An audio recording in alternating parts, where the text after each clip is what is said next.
जाने वाला और 160 लोगों से अधिक निर्दोषों के गुनहगार को उसके गिरेबान पर उसकी गर्दन पकड़कर उसे 7 समंदर पार भारत के अंदर घसीटकर न्याय के पथ पर और न्याय की दहलीज पर लाने का काम आज किया जा रहा है। तहव्वुर राणा का जो एक्सट्रेडिशन है, इसका जो प्रत्यर्पण है, ये कोई आम एक्सट्रेडिशन या आम प्रत्यर्पण नहीं है। ये नए भारत के संकल्प का प्रतिबिंब है, जिसे 2019 में प्रधानमंत्री नरेंद्र मोदी जी ने परिभाषित करते हुए कहा था कि अगर कोई भारत की एकता, अखंडता, सुरक्षा, अस्मिता या किसी भी निर्दोष भारतवासी पर हमला करेगा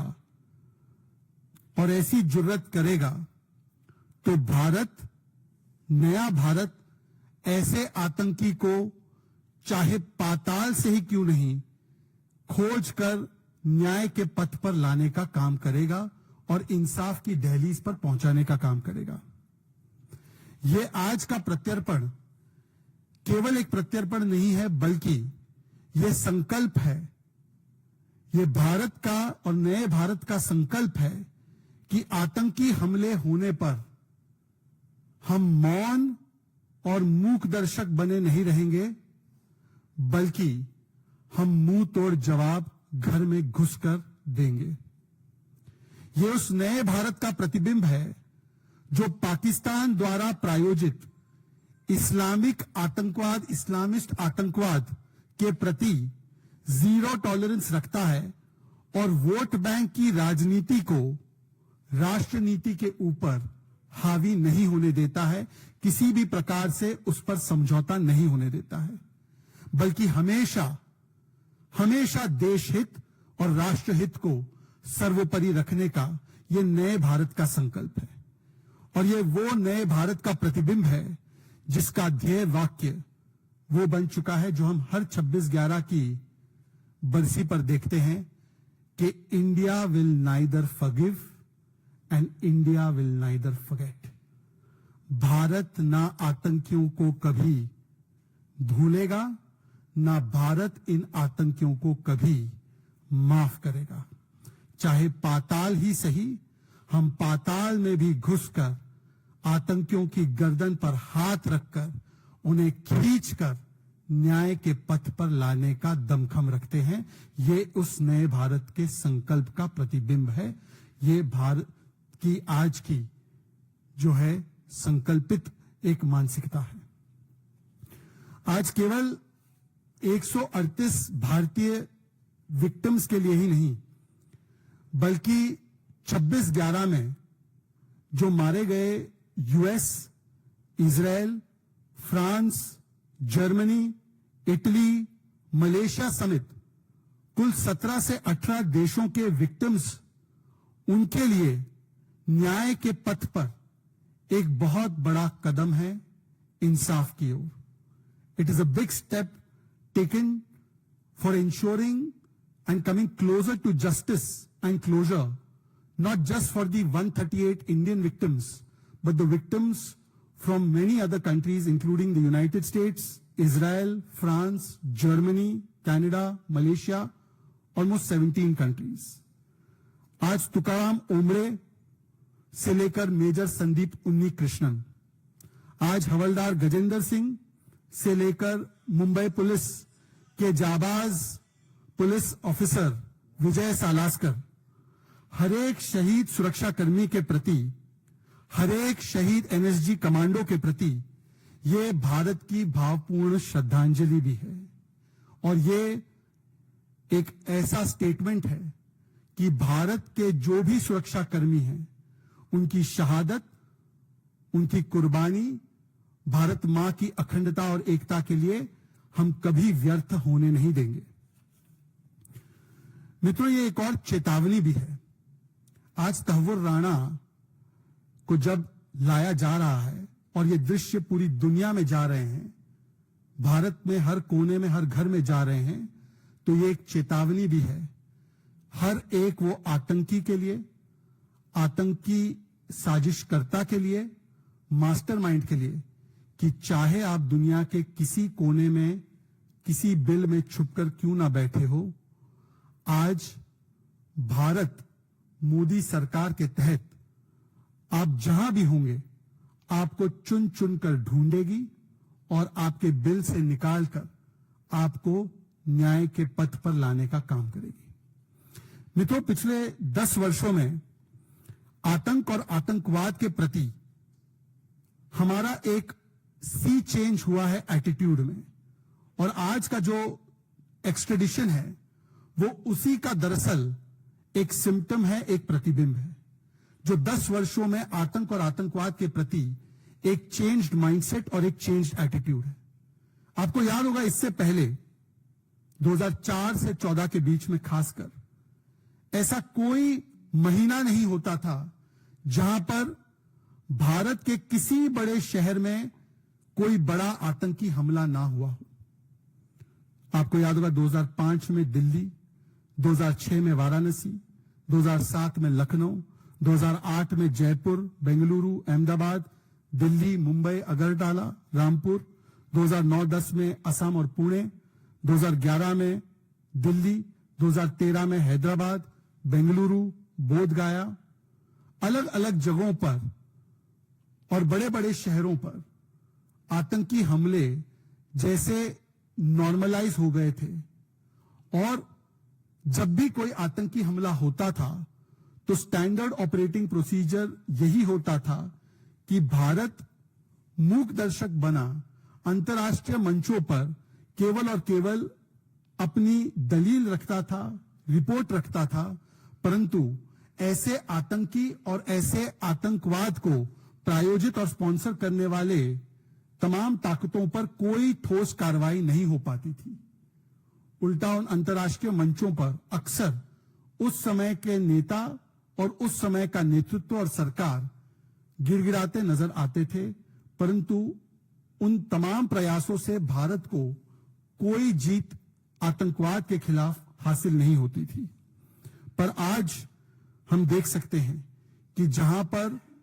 हर वर्ष 700 से अधिक नागरिक मारे जाते थे प्रतिवर्ष आतंकी हमलों में, आज ऐसे बड़े आतंकी हमले हमारे बड़े शहरों में लगभग रुक चुके हैं, थम चुके हैं। पहले वोट बैंक के नाम पर आतंकवाद के प्रति एक सॉफ्ट कॉर्नर भी अपनाया जाता था और सॉफ्ट अप्रोच भी अपनाया जाता था। तराजू में तोला जाता था कि यदि आतंकवाद के प्रति कड़ा प्रहार किया गया, कड़ी कार्रवाई की गई, तो इससे कोई वोट बैंक में असर तो नहीं पड़ेगा। और उस समय तो आतंकवाद फैलाने वाले और आतंकवाद को प्रायोजित करने वाले लोगों को और आतंकवादी प्रायोजित देशों को मोस्ट फेवर्ड नेशन की तरह भी देखा जाता था। MFN, most favoured nation status दिया जाता था। आज जब आतंकी हमले, एकाध हमले अगर होते भी हैं, चाहे उरी में या चाहे पुलवामा में,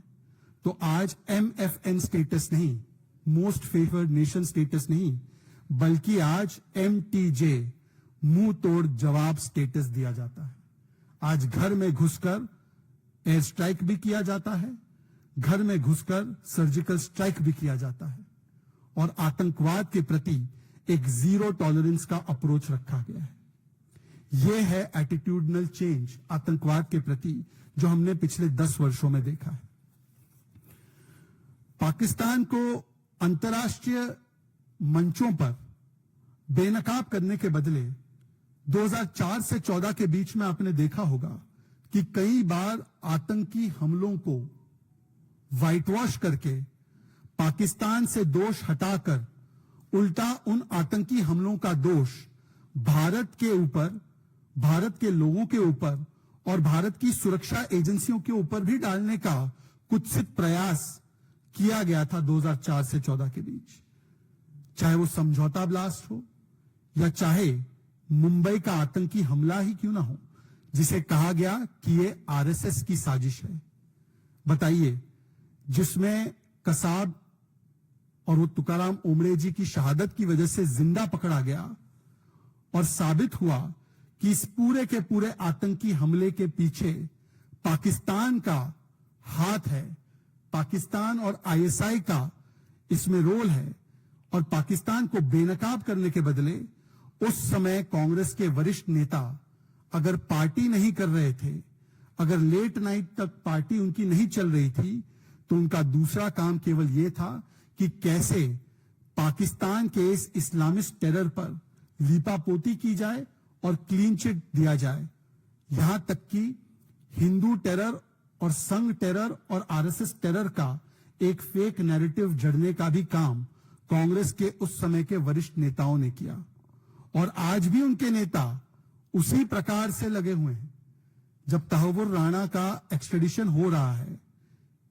वैसे तो 10 साल इन्होंने कुछ किया नहीं,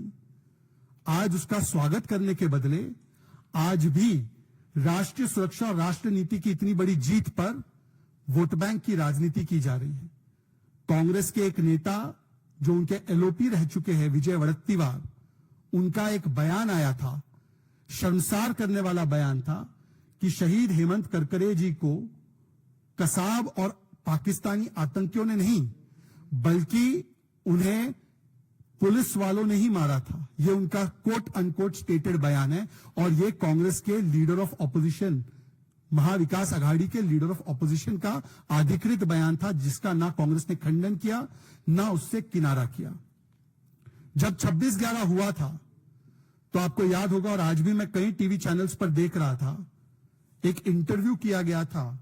जो उस समय हमारे एयरफोर्स के चीफ थे, श्रीमान फली मेजर। और श्रीमान फली मेजर ने बताया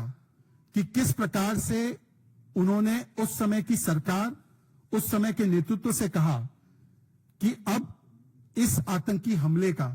हमें मुंह तोड़ जवाब देना चाहिए। इसका मतलब कि आज जो हम सर्जिकल स्ट्राइक या बालाकोट एयर स्ट्राइक देखते हैं, उसकी क्षमता करने की क्षमता भारत की सेना, भारत की वायुसेना, भारत की सुरक्षा बलों में तब भी थी, परंतु राजनीतिक इच्छा शक्ति न होने के कारण फली मेजर साहब को, एयरफोर्स को रोका गया और कहा गया कि इस पर हमला करने से, इन कैंपों पर हमला करने से फायदा राजनीतिक रूप से किसी और को चला जाएगा, और इसीलिए ये राजनीतिक फायदा किसी को ना पहुंचे और हमारे वोट बैंक में नुकसान या सेंधमारी ना हो, इसीलिए 26/11 के बाद जो निर्णायक कार्रवाई करनी चाहिए थी, उससे भारत के सेना और सुरक्षा बलों को रोका गया। और ये फली मेजर ने भी कही है, और इसी बात की पुष्टि बराक ओबामा साहब की किताब में भी और कांग्रेस के एक वरिष्ठ सांसद के किताब में भी की गई है कि किस प्रकार से उस समय के नेतृत्व को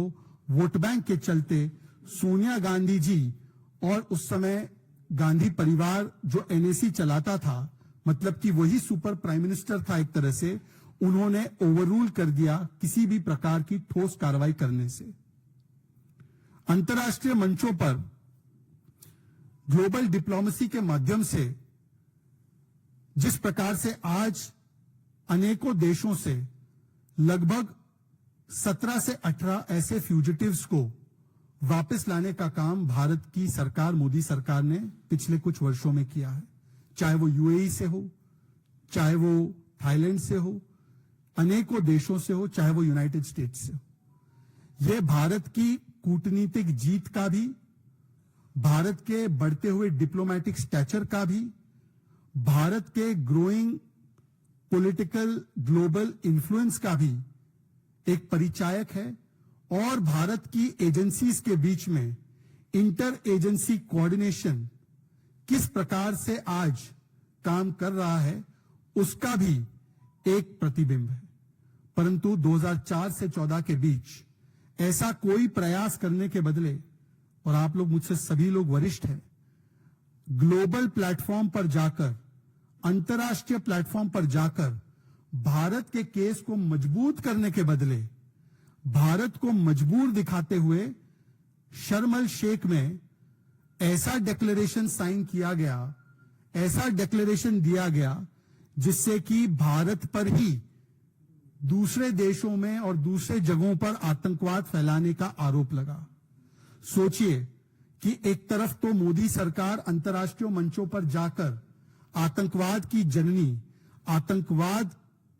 को फैलाने वाली और प्रायोजित करने वाले देशों को बेनकाब करने का काम करती है, और उस समय की सरकार अंतर्राष्ट्रीय मंचों पर जाकर भारत का पक्ष रखने के बदले उन देशों के पक्षों को मजबूत करने के लिए भारत का ही रोल आतंकवाद में था, भारत का ही रोल इंटरफियरेंस में था, इस प्रकार के डिक्लेरेशन भी साइन करके आती थी। मतलब ये कितना बड़ा समझौता भारत की सुरक्षा नीति, राष्ट्र नीति और विदेश नीति के साथ किया गया, इसका भी आपको अंदाजा मिल सकता है। पिछले 10 वर्षों में आपने देखा होगा कि आज न केवल क्रिमिनल्स, इंटरनेशनल फ्यूजिटिव्स को वापस लाया जा रहा है, न केवल आतंकी हमले बड़े शहरों में थम गए हैं, और अगर कोई आतंकी हमला करने की जुर्रत करता है तो उस पर मुंह तोड़ जवाब दिया जाता है। आज हम देखते हैं कि अंतर्राष्ट्रीय मंचों पर भारत नहीं जाता न्याय मांगने के लिए, बल्कि आतंकवाद फैलाने वाली देश भारत से कतरा कर, डर कर, आज भारत क्या कार्रवाई करने की क्षमता रखता है उसे देखकर अंतर्राष्ट्रीय मंचों पर जाकर गिड़गिड़ाते हैं कि हम माफी मांगते हैं और भारत से हमें आज बचा लीजिए। यह सी चेंज हुआ है पिछले 10 वर्षों में, जब आपका जीरो टॉलरेंस टुवर्ड्स टेररिज्म हो। आज आपने देखा होगा कि कई सारे डोमेस्टिक आतंकवाद के केसेस में भी, चाहे वो अहमदाबाद ब्लास्ट हो, चाहे वो अलग अलग प्रदेशों में अलग अलग शहरों के ब्लास्ट हो, वहां पर भी कन्विक्शंस हासिल करने का काम हमारी एजेंसीज और प्रोसिक्यूशन एजेंसीज ने किया है। यह इसलिए संभव है क्योंकि हमने डोमेस्टिकली इनको कानूनी रूप से ताकत भी दी है और इन एजेंसीज को फ्री हैंड भी दिया है कि बिना वोट बैंक के कंसिडरेशंस के जो भी आतंकवाद में लिप्त है, जो भी संगठन आतंकवाद के लिए जिम्मेदार है, उनको प्रोसिक्यूट किया जाए और उनको न्याय तक लाया जाए, उनको सजा दिलवाई जाए। परंतु हमने देखा है कि कुछ राजनीतिक दल ऐसे भी रहे हैं जिन्होंने उत्तर प्रदेश में सत्ता चलाते वक्त कुछ आतंकियों को इसलिए छोड़ा था क्योंकि वो एक मजहब से थे। ऐसे आतंकी जो रामपुर ब्लास्ट में, वाराणसी ब्लास्ट में, संकट मोचन के ब्लास्ट में शामिल थे और आगे जाकर कन्विक्ट भी हुए थे, ऐसे आतंकियों को एक पार्टी ने इसलिए छोड़ने का प्रयास किया क्योंकि वो एक मजहब से ताल्लुक रखते थे, जिस पर स्वयं इलाहाबाद हाईकोर्ट ने टिप्पणी करते हुए कहा था कि आज आपने इन आतंकियों को छोड़ा है तो कल क्या आप इन आतंकियों को पद्मश्री देंगे। इस प्रकार की भी वोट बैंक की राजनीति, राष्ट्रीय नीति और राष्ट्रीय सुरक्षा पर की गई है। मित्रों, आज आतंकवाद का एक और स्वरूप नक्सलिज्म, इस पर भी करारा प्रहार किया गया है। जो नक्सलिज्म नंबर 1 थ्रेट माना जाता था मनमोहन सिंह जी सरकार के द्वारा, आज ऐसे नक्सलिज्म जो 2013 में 126 डिस्ट्रिक्ट्स में फैला हुआ था, आज सिकुड़कर नक्सलवाद का प्रभाव मात्र 6 डिस्ट्रिक्ट्स में बाकी है। मात्र 6 डिस्ट्रिक्ट्स में आज नक्सलिज्म